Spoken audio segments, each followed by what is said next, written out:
நல்லா வறுத்து வச்சுருக்கேன். ரத்னமாலா ரத்னமாலா மின்னு வேடி வெண்ணெலா போராதே.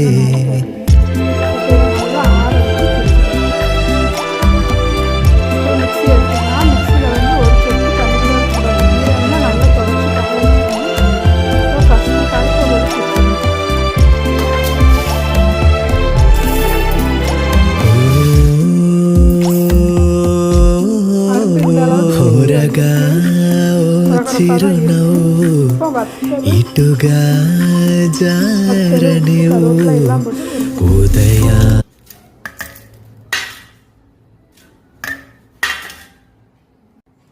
இப்போ வத்தல், வெள்ளைப்பூடு, கருவேப்பிலை, உப்பு எல்லாம் போட்டு திரிச்சிருக்கோம். வத்தலும் வெள்ளைப்பூடும் வறுக்கையில் லேசாக எண்ணெய் ஊற்றி கொஞ்சம் கல்லுப்பு போட்டு வறுத்தா வெடிக்காமல் இருக்கும். இப்போ இதில் இதில் சேர்த்துக்கலாம். எள்ளும் பொரிகளையும் கடைசி திரிக்கும்போது திரிச்சுக்கோங்க. திரிச்சிட்டு வரேன்.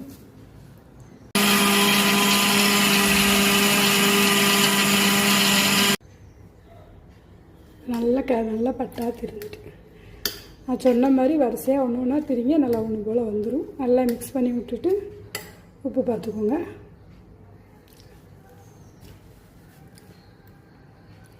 எனக்கு 2 உப்பு மட்டும் குறைவாக இருக்குது. கொஞ்சம் உப்பு மட்டும் போட்டு திரிச்சுக்கிடுவேன்.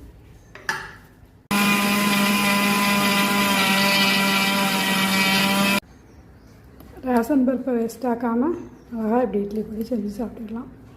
கரண்டிலையும் ஈரம் இருக்கக்கூடாது, போட்டு வைக்கிற டப்பாலையும் ஈரம் இருக்கக்கூடாது. என்ன ஒரு 2 மாதம்னாலும் இருக்கும், ஒன்றும் செய்யாது.